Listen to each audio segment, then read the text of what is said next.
Obviously, a different kind of game there from the start. Just the initial sequence, did you see it? And what did you think of the whole resolution of it? Think about, I mean, you obviously had to switch up your units. You had to get new guys in there. Obviously, Pajemski had a notable game. What did you think the response of your guys in the wake of all that? It was just an amazing performance by our guys to be so shorthanded and to fight and compete the way they did. It was just beautiful to watch. I'll give credit to Minnesota. They've probably been the best team in the league to this point. Number one defense, and they've beaten a lot of good teams. And they took over in the fourth. Towns made some really big shots for them, and they held us to 18 points, so they earned it. But I couldn't be more proud of our guys. They just competed like crazy, and it was really fun to watch. We talked Yeah, Steve, bouncing off that, you said before the game, you said this is going to be a game of opportunity. Obviously, after the first couple possessions, even more guys got some opportunities because of the context. How do you think guys seized those opportunities, especially, in an environment where the energy could have kind of been sucked out of everybody after what happened? How do you think they responded, and how do you think some of those guys seized that opportunity? They were amazing. They did everything they could to win the game, and just came up short. But Wiggs, that early possession where he was just fighting like crazy and got like 3 loose balls and gets it, and the way things are going for him, he doesn't get the call. He's going up and they rake him across the arm and he doesn't get the call, which is just kind of the way things have gone for him to start the year. But I thought his energy to start the game was great. Everybody's heart was in a great place in terms of just competing together, doing whatever it took to try to win the game. And like I said, give Minnesota credit. They earned it. We talked about pods before the game, and you played him 39 minutes. Yeah. How do you think he did? And then how hard is it going to be to figure out this rotation and keep him off the court, considering how well he played tonight, and then also some of the other offensive struggles you had before? He's going to play. He's going to play every night. He's earned that. He was incredible tonight. He's been great in practice. There's something unique about him, at that size to rebound the way he does. He had 7 tonight. He's always in the right spot. He's fearless, and he connects the game. He plays the way we want to play. The ball moves when he's out there. He's attacking at the right times. He's cutting at the right times. Defensively, he's really good. He's a damn good player, so he's going to play. Just 2 quick questions. I mean, are you concerned about a potential Draymond suspension? I don't know. I mean, the game just ended. I haven't given that any thought, so we'll see. And then any news on the Steph MRI? The MRI, there was good news with the MRI. Nothing alarming. So I would say he's day to day, and we'll see. We'll just have an update each day and let you know what's going on, but it won't be long. If he misses another game or 2, whatever, it's not going to be anything long term. You went with Saric in the starting lineup. I know matchup based also, but could that be an option for you that you look hard at to get more offense, get more spacing on the floor with the starting unit? Yeah, it's a possibility. We love the lineup that we've started the last couple of years, and we want to give that unit every opportunity to get going. And we know when Wiggs and Clay are shooting the ball well, that lineup makes perfect sense. We have 2 full seasons of that to show for it and to prove that.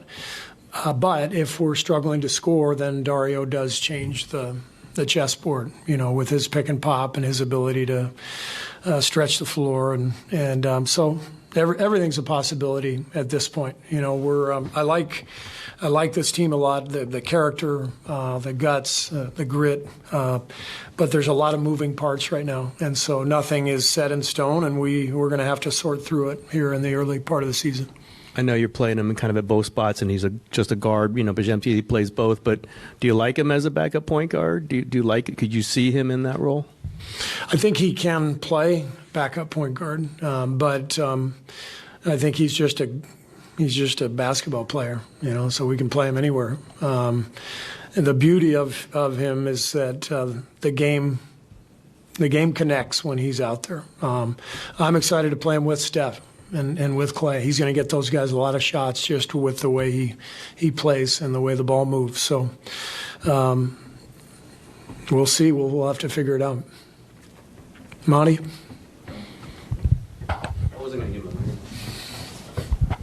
You mentioned grit. Is that something that this team has to bring to compete on a nightly basis, and have you seen it any more than you have tonight? In order to win in the NBA, obviously you have to have talent, but you have to have energy.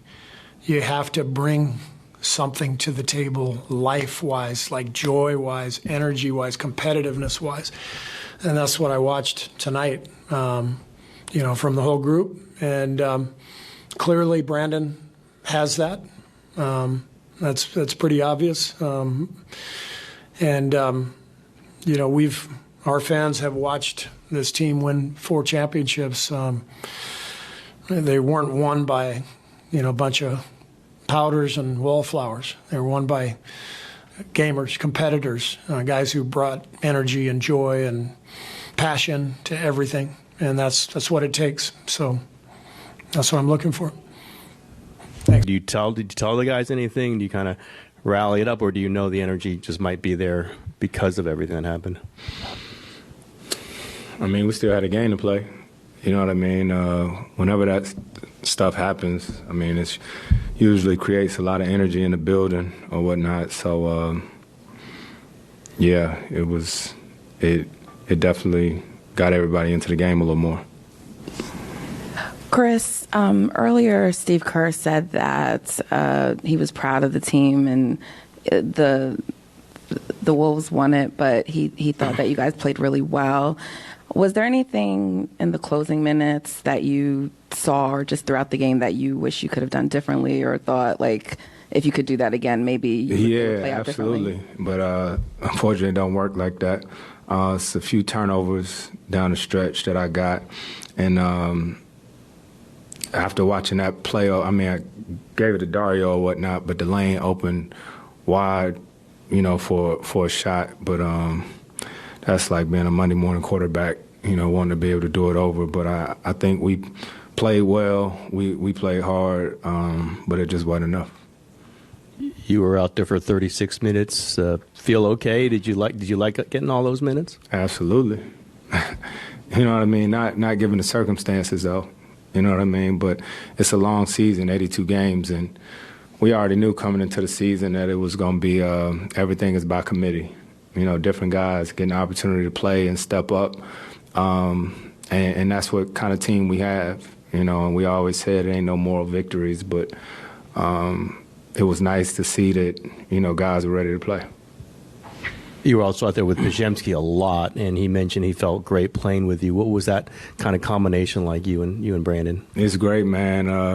BP, we talk a lot during the game. His energy is contagious. It's another ball handler that's out there that's able to attack, defend. He just, we talk about it all the time. We don't have some regular rookies.